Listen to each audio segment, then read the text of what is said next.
What's up, everybody? It's your boy, the Logical Dude, your favorite van life living, crypto investing, digital nomad. We're back for another episode of CoinLogic TV. It's Friday, September 17th, 2021. We're looking at some bloody markets today. It's not really looking all that hot today. If you can see here, our CoinLogic index here at coin-logic.com, which is just my little investment, portfolio kind of website. It's a place for me that I basically built to have everything I needed for all my crypto research really all in one place. So, and I make it available to everyone as a tool for you guys to use. But on the front page, this is the CoinLogic index. This is basically the coins that I and my company are invested in. So you can see here, it's been kind of red today. The best one is Hive, is up 3% today at 77 cents. Riding up. I love Hive. It's been stable, which has been great. We have been up. We popped up over $1, came back down, and just been kind of consolidating between 75 and 85 cents. And so, yeah, but Hive's been doing good. Really happy with that holding. It is, in my opinion, the most overlooked and undervalued blockchain out there in the space. We've got so much being built on top of Hive, it's not even funny. I have just really completed my e-commerce platform, which is called Hivelist. You can see it down there on the bottom tier. Hivelist.io, you can go and check that out. We've got pull out NFT marketplace. We've got our own token. It's the List token built on the Hive Engine second layer system. So if you buy and stake List, you earn more List, first of all, and then you can also become part of the List staking club, which gets you a certain percentage per tier of your stake. We'll get you a 5% discount, 10%, 15%, or 20% discount on the Hivelist.store, which is where we have our multi-vendor marketplace, just opening up our print-on-demand fulfillment service. So if you're one of the communities, or if you have, an artist or a musician, you have merch you want to sell, we can easily handle the print-on-demand fulfillment for you. So go check out the Hivelist.store and then check out the Sell on Hivelist menu down in the footer, and you will get all that information. So anyway, that's my little plug for this video. So let's get into this a little bit. Let's go over to the trending page here on CoinLogic, and we're going to see that the top 10 gainers of the top 100, we're looking at IOTA at 11%, EOS at 6.32%. We've got Decred. We've got Bitcoin SV. We've got Dogecoin up only 0.67%. And then the rest of it's just stable coins. So that's when you can tell that the markets overall are having a bloody day. We've got SushiSwap as our biggest loser of the top 100. And we're going to be talking about a news article. It's going to be talking about why it's had this 12.69% dip. There was a hack on their Launchpad through an NFT auction that over $3 million worth of Ethereum was stolen. So that's not too good. We'll get into that story from decrypt.co here in just a moment. But we have got the top 10 losers of the top 100. SushiSwap, Hedera, Hashgraph, Tron, Synthetics, Solana is down 8.98%, down way down from well over $200, back down to around $141. We've got Terra, Luna, we got Maker, we've got FX Token, we've got Bitcoin Cash, the ABC version of Bitcoin Cash, and then we've got Algorand at a 7.9% loss there. The top 10 by market cap. We've got Bitcoin, we've got Ethereum, we've got Cardano, then we've got Tether, Binance Coin, XRP, Solana, Polkadot, Dogecoin, and USDC Coin. Top 10 by volume, we've got Tether, Bitcoin, Ethereum, Bitcoin Cash, Binance Dollar, Solana, Ethereum Classic, Litecoin, and XRP. And then taking a look down at the Fear and Greed Index coming in from alternative.me. We've got this embedded in our site here on coin-logic.com, though. We got it on the trending site. So you can come and check that out along next to the Bitcoin dominance chart. So we are at a neutral area in the Fear and Greed Index. You've got a 48 number right now. So that's just, we're really neutral. The markets are just kind of like blah right now. Not much really as far as activity going on. You might be looking at some of these big losers as an opportunity, you know, to find some oversold areas if you're looking for a trade. Thinking about getting back into some trading. I want to do like $100 to $1,000 challenge kind of thing between DeFi and trading. So I got a little plan I'm working up on that. So keep following along and be trying to, you know, just how you can take like $100 and trade it up to 1,000, or use DeFi and run it up to 1,000 that way. You know, just, you know, a way that can show some average dudes, some average Joes, some average Janes. You know, it's not all about the dudes. Actually, females can totally be dudes too, in the realm of dudism. Because, you know, again, I am a ordained dudist minister. I call myself a dudist monk. Church of the Latter-day Dude, based on the philosophy of the Big Lebowski. There's way more. That's way more than just a movie. There's a whole philosophy behind it. So that's what, you know, makes me part of the way that I am, you know. I abide. I stay true to myself. Part of that is being free, learning how to use cryptocurrencies to get out of this corrupt dollar-based system. But, you know, you really got to understand it. And you really got to kind of know what you're getting into. I can guide you along with that if you need some crypto coaching or something like that. If you're new to the space, if you don't really know what's going on, if you're watching me out there on YouTube, you know, if you found me through like Facebook or one of the other platforms, I can help you get into the crypto world if you want, if you need some coaching or something like that, or just keep following and keep watching these videos. We're going to be learning about some different DeFi platforms. I'm going to start talking about some trading tips, chart tips, things like that, really kind of getting into the meat of what I really want to do. I've just been really trying to just get into the groove of making these videos. So they're going to start flourishing pretty soon. So down in the comments, write some ideas. What's the kind of stuff that you want to learn? You know, because I'm all about teaching the average guy how to invest. Because a lot of these YouTube channels now are just getting far beyond just the average person anymore. I've quit watching a lot of the, you know, the big influencers and that kind of thing on YouTube and on Twitter and that kind of stuff, because at this point, they're out of touch with just the average person, because they've made their money. You know, like if you look at BitBoy, like, my God, look at the way that dude's grown within the last year. But dude's like a multimillionaire at this point. And from his videos, he's actually completely lost touch with the average dude. You know, so there's been some arrogance going on there, and I'm not one to do that. I'm here for the average Joe, to try to help the average person learn and how to get into cryptocurrency the easiest way possible. I give you a tool here with coin-logic.com to be able to just do some basic market research, get into the news and that kind of thing. And we're going to be expanding on here as well. So I'm going to really be expanding out this platform. We do have access to, you know, some NFT markets and stuff. I do have the Contract Logic, which is basically my little NFT studio, really smart contract logic, the smart contract studio that I can build websites. You know, we got crowdfunding contracts I can do, that kind of thing. So got a lot of stuff going here on CoinLogic for really anybody can come in and just start messing around with some crypto stuff. Kind of our little crypto playground kind of thing.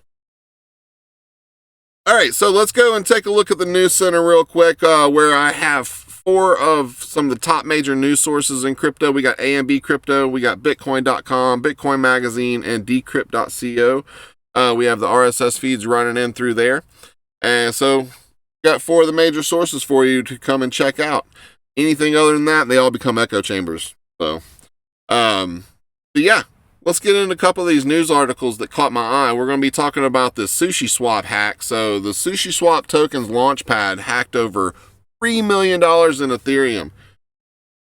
An NFT auction on the SushiSwap token Launchpad has been reportedly hacked for over $3 million worth of Ethereum.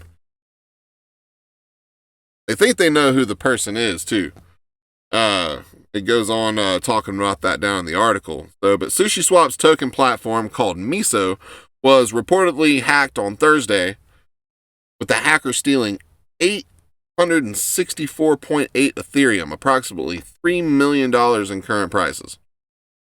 SushiSwap is one of the largest decentralized exchanges, or a DEX, in the world, and rival to Uniswap, with more than $495 million in trading volume over the last 24 hours per CoinGecko.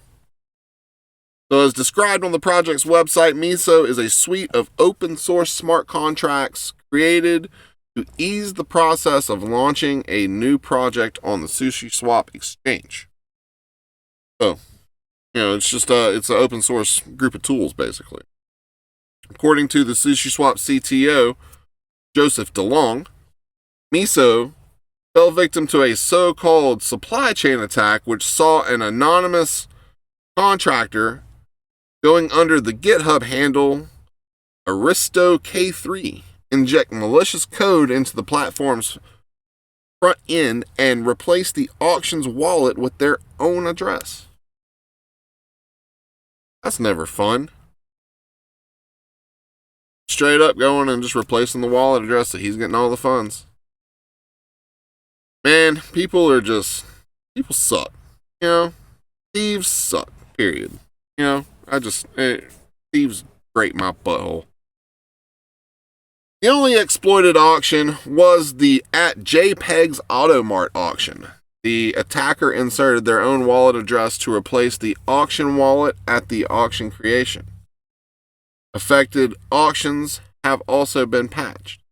Joseph DeLong, September 17th, 2021, I guess said that all effective auctions have been passed. Okay, I guess that's what. The exploited NFT auction is in question is automobile-themed JPEG's Automart, which has recently been patched according to Ethereum Blockchain Explorer Etherscan, which has identified the address shared by DeLong as one of the involved in the Miso exploit. The attack occurred at 12:04 p.m. Eastern Time on Thursday. At 9:45 Eastern Time on Friday, DeLong announced that all the stolen funds were actually returned. This is not the first time Miso has encountered a similar problem. On the previous occasion, however, the platform's team got away lightly. Last month, Samsung, a security researcher for venture capital firm Paradigm, discovered a vulnerability while examining the smart contract code of the BitDAO token sale on the Miso platform. The researchers said that the vulnerability could have potentially resulted in a loss of about $350 million. That's insane. So basically, if you want to go on through this and keep reading about the hacker and that kind of thing, they think they know who it is. Let's see. We can go down here. Yeah, SushiSwap claims there are reasons to believe that the hacker is a Twitter user at Rotos1122, however you say that, who has done work with Yearn.finance and approached many other projects. So is this guy a white hat hacker or a gray hat hacker? Is he coming in and doing stuff and then apparently they got all the money back? Wonder what's going on here. Kind of fishy to me. SushiSwap, fishy. Little dad dude joke for you there. So, that's no fun for SushiSwap. So, guys, be careful when you're dealing with DeFi smart contracts and that kind of thing. Even if large platforms, they can be hacked. So, just be careful which ones you're putting your money into. That kind of thing. So, let's get into talking about the Salvadorian Court of Accounts to investigate the government's Bitcoin ATM buys and this Chivo kiosk construction. So, things have not been going very well for El Salvador's little Bitcoin law. The people are not taking to it very well at all. According to a report stemming from the Salvadorian Court of Accounts, the regulatory body is planning to investigate the government's Bitcoin automated teller machine, or ATMs, purchases, and the Chivo kiosk construction. The investigation follows the recent protest in El Salvador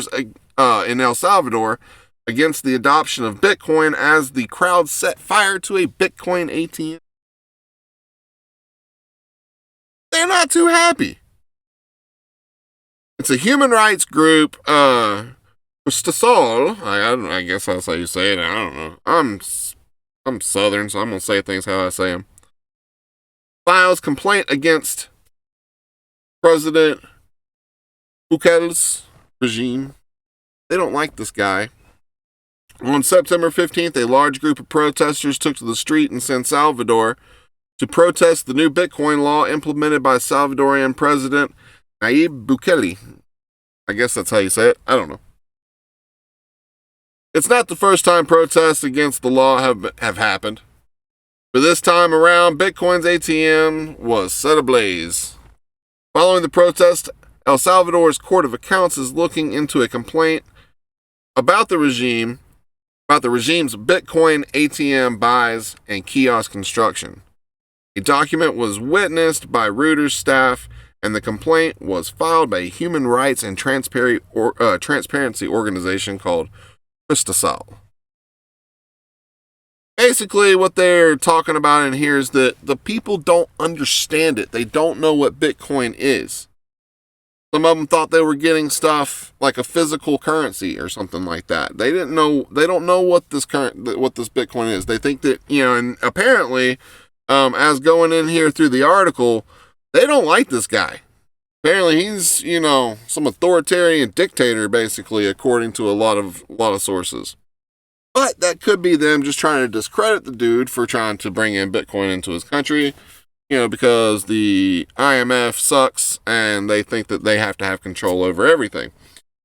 So, I don't know. I've never been a fan of governments getting into Bitcoin. Bitcoin is the people's money. Yeah, I've never been a fan of institutions getting into Bitcoin. It's the people's money. It's not supposed to be corporate money. But everybody just wants to focus on number go up. That's all they care about. They don't care about the actual, a lot of the newer investors that I have just been kind of seeing, on Twitter, they don't care about the fundamentals of it. They just care about number go up. That's all they care about. Number go up is great, but, how you manage number go up and number go down is also very important. But not all is lost. Because in this next article from Bitcoin Magazine, this author, Lawson Enright, is talking about why Generation Z loves Bitcoin.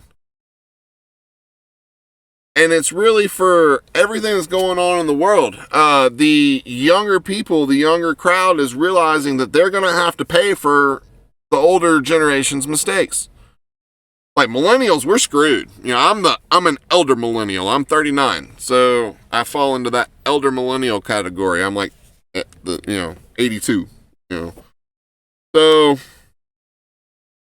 but yeah, we're getting screwed by the boomers, hardcore. And each generation has seemed to just screw the ones up underneath them, just even harder. Like at this point, my grandkids, which I don't even have yet, are screwed. So that's why the younger generation is really taking to more of the digital currencies. Now, some of them, are just in it for the number go up, but you do have some that are actually in it for the monetary sovereignty that it gives you, away from the government, away from the bull crap that they are continuously pulling. So let's just get into this. Let's get into this article. So old Lawson here, this is in his words. So I'm a Zoomer. You may have heard of us, self-entitled, spoiled, and good at tech. You said it, I didn't. I recently graduated from high school, attended university, and entered the workforce. If you have done any of these things in your life, then there's a good chance that you are a human, and this article is relevant to you. Although this writing is tailored to younger demographics, it still applies to everyone. I'll begin bluntly. You are operating your life at a loss. Surprise! Now let me explain. Time is money. Money is time. Literally. Every day that you go to work, you trade your time and energy for yet to be redeemed credits from other people's time and energy. This technological innovation is called money, which is basically what we know as money is basically just nothing but built on debt. So, and you see that the younger crowd is really starting to understand. I mean, even faster than, we did. I mean, I've just been in crypto for the last 3 years, and that's got me so involved in the financial industry that, I hate that I didn't learn this stuff as a younger, in my younger years. I would not be 39, probably not living in a van, and scraping by and just trying to build what I can build. And then, I've built a pretty decent base in the last 3 years. I'm happy with what I've built, but I'm not where I want to be. Simple as that. I'm not where I want to be. I still have to do my, US dollar income, to pay off the debts that I've accrued, over time. But, it's all in how you use debt too. So, you just got to learn your way around stuff. But let's get back going on this. So as a Zoomer, I have many daily purchases and some life goals. I buy a coffee most mornings, and one day I would like to own a house, which at this rate is going to be next to impossible unless you hold a bunch of Bitcoin for a long period of time. I also have a savings account full of yet to be redeemed credits. If I choose to not redeem or spend those credits immediately, then they will continuously lose value. These credits, he means, are the dollar. With every second that goes by, the morning coffees and the future house gets more expensive. So as a result, I'm able to ask less and less of other people's time. Why is that? These items get more expensive because governments use expansive monetary policies like low interest rates and money printing. I have no control over these expansionary monetary policies, nor do I benefit from them. A cup of coffee, if I were alive in 1970, would only cost me 25 cents. Today, it costs me upwards of $5. If we continue along the government's targeted rate of inflation, that cup of coffee may end up costing me more than $10 before I even retire. It's an uphill battle. I have to run faster and faster just to stand still, and so do you. The current financial system is designed around growth at all costs. The economy is dependent upon debt-fueled consumption for consumption's sake, just to consume. Consider the impacts of this on the environment. If the incentive is to quickly spend the money that you earn today before it loses value, then resources are going to be dug up and mined before they otherwise need to be. The live for today mentality comes at the expense of a better tomorrow. Amen, brother. Absolutely it does. By today's measurement for growth, our gross domestic product, or the GDP, a cyclist ruins the economy before they do. I'm trying to read this. A cyclist ruins the economy because they do not buy cars, gasoline, insurance, or have car crashes. Good thought. However, a fast food outlet is great for the economy because it creates cardiologists and sick people who demand medicine and treatment. Burn! Kid's smart. Smart kid. Here's the real kicker. The debt that has been generated is what we're about to inherit. We're on track to pay for all of the existing debt from past generations. Tax rates will be hiked, cheaper credit will be enforced, and the dollar will be helicoptered into our financial system. Whether through taxes or inflation, we will trade our time to pay for somebody else's mistakes. Unless, of course, we hold Bitcoin.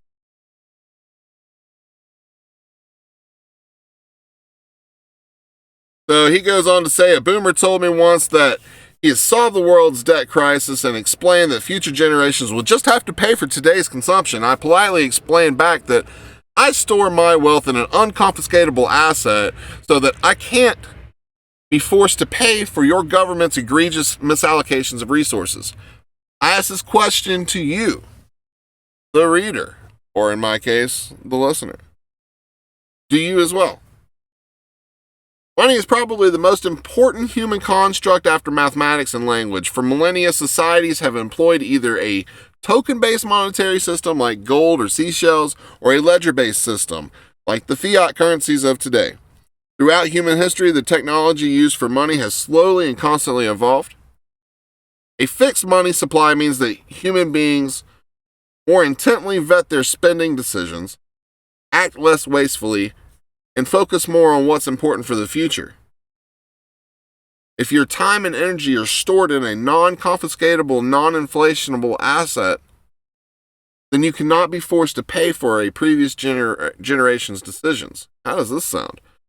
Bitcoin is the digital monetary network native only to the internet. It has no physical form, and crucially, it has a verifiable limited supply. Bitcoin is the first iteration in human history of a proprietary token-based system backed on a distributed ledger. Because of the fixed supply, your claim on society's time cannot be diluted. Yep. All of us coiners already know what's up, but we're speaking to people that don't know what's going on yet. I'm trying to reach out to people that don't understand crypto. Bitcoin is one of the most risk asymmetric trades anyone, especially a Zoomer, can make. It has limited downside, yet it has infinite upside. There is a non-0% chance that Bitcoin will go to $1 million in our lifetime, but there's a 0% chance that your and my dollar savings will maintain value over the next 10 years. So with Bitcoin in my pocket, I run with the wind at my back, swim with the current.